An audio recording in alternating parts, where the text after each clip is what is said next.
Hey there everyone, ni hao, this is Choquito, and today I'm gonna share with you some cultural shocks I had coming back home after living in China for 7 years. 我们开始吧。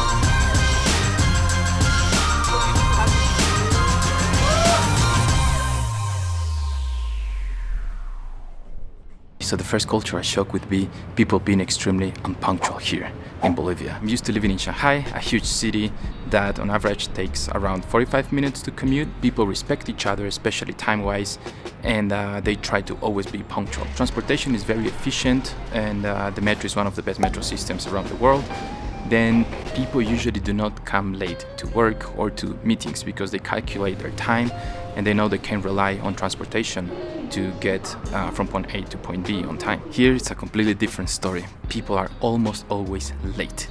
And when I mean late, I mean pretty late. Not just 5 or 10 minutes, but half an hour, or just, even later. And they are late regardless of their social status, regardless of the importance of the meeting, whether it's casual or some formal meeting, people usually come late. Cancellations are something very common as well, even among friends. Plans cancelled a couple of hours or even minutes before the meeting has to happen. So, yes, that's my Chongji Wanhua number one. Cultural shock would be not being straightforward. Okay, so Chinese people are actually not very straightforward themselves, especially in regards to business or work. So of human relationships and friendship, I would say Chinese people are actually pretty straightforward. Sometimes they don't even have filters to say some stuff, right? You might get offended if you are not used to that kind of culture. But here in Bolivia, it's a completely different story. I would say nobody ever tells you anything straightforwardly into your face. Ever. Be it work-related, be it friendship or any other kind of relationship. You will never get straightforwardness. And most of the time I would say this is out of politeness. For example, if you have changed your haircut and it doesn't look good on you, there's nobody who's gonna point it out anyway. Very often you would hear some white lies. Basically people lying about something that is not that important, but just to kind of protect your feelings. So people really worry about how you feel all the time and they try not to offend you in any possible way. It's also very problematic because you always have to be reading between lines. You will never get a no as an answer. So you're always sort of aware that this is the kind of culture they have here and you know what to expect. And you know that in most cases when people don't confirm with you 100%, that means it's a no. Okay, cultural shock number 3 would be drinking habits. One was probably my biggest shock after coming back from Shanghai because Chinese people don't have a very strong drinking culture. They do not drink that much. People are usually busy working, so they have to be in a good health condition to go to work and to function properly. And whenever people drink out, you won't normally see too many wasted people. Most of the time they are behaving properly. And if you see somebody who's really wasted, they have a lot of friends taking care of that person and sending them back home. It's absolutely the opposite.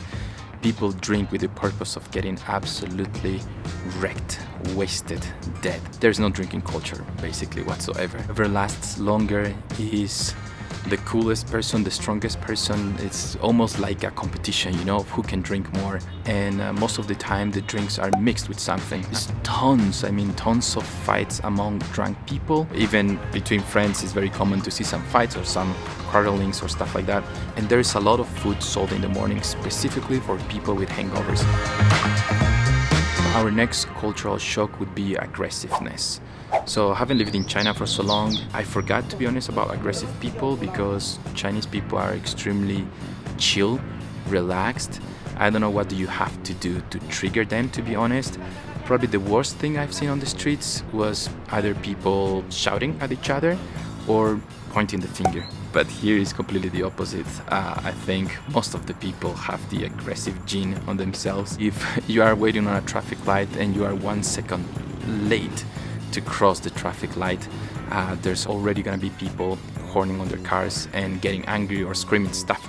And that's a good enough reason for most of the people to get into a fight here. And then if you go to parties, it's very likely that somebody's gonna get into a fight with someone. So yeah, people are way more aggressive here. Cultural shock number 5 would be eating habits. In China, there's a lot of food variety, right? And most of the food, I would say, is not necessarily that healthy, but still people have a lot of healthy habits. They always drink warm water, right, which cures everything according to Chinese. Most of the people, I would say, generally speaking, are aware of their health and they are aware of having a healthy lifestyle. Most of the families within the family, they would cook most of the time more or less healthy food. Food here is incredible. I don't think there is tastier meat anywhere else in the world, to be honest. Still, the products themselves, the raw product, is extremely delicious and natural. So I think that's the main reason why people here end up eating so much and talking about food basically the whole day, as they are finishing their huge lunch with huge meat. By the end of the lunch, they are already thinking and planning about what they are gonna eat next. Breaks between food are so short. Basically, people would eat every 2 to 3 hours here, you know, several times a day. And maybe you'll see a different choco when I'm back. Cultural shock number 6 would be politeness, because I got very used to the way people behave in Shanghai. I would say people are friendly and nice, but not necessarily polite. Life in a big city requires that, I guess. You don't have time to be polite, you know, I don't know what's the reason. People are not rude in general, but they are not polite. They are just more like indifferent.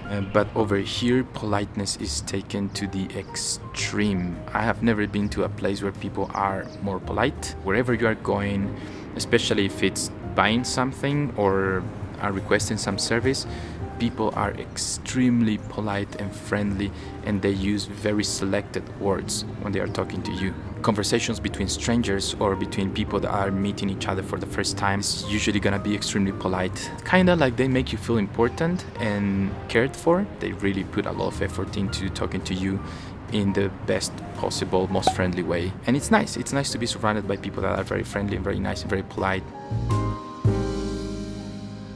And the last cultural shock would be that family is way closer here than families are over China. Most of Chinese people live away from their parents. It's very difficult to have a very strong relationship. I think kids are mostly raised by their grandparents, so they do not have a strong bond with their parents. They usually would visit them on Chinese New Year and a couple of times a year. And also the family gatherings happen in a very different way. It's very common to see like the kids or grandkids playing on their phones, separated from the family having some conversation, people leaving early, not spending that much time together. They don't have too much time for family.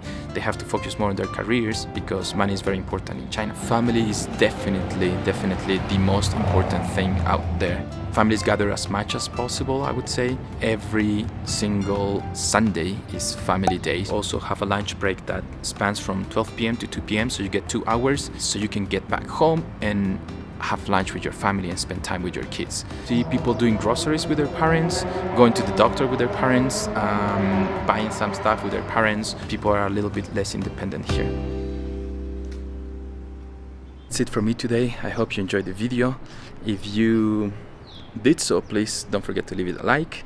Leave your comments below, telling me what do you think about the video and about these cultural shocks, whether any of these shocks have shocked you. I guess I'll see you in the next one. 这位。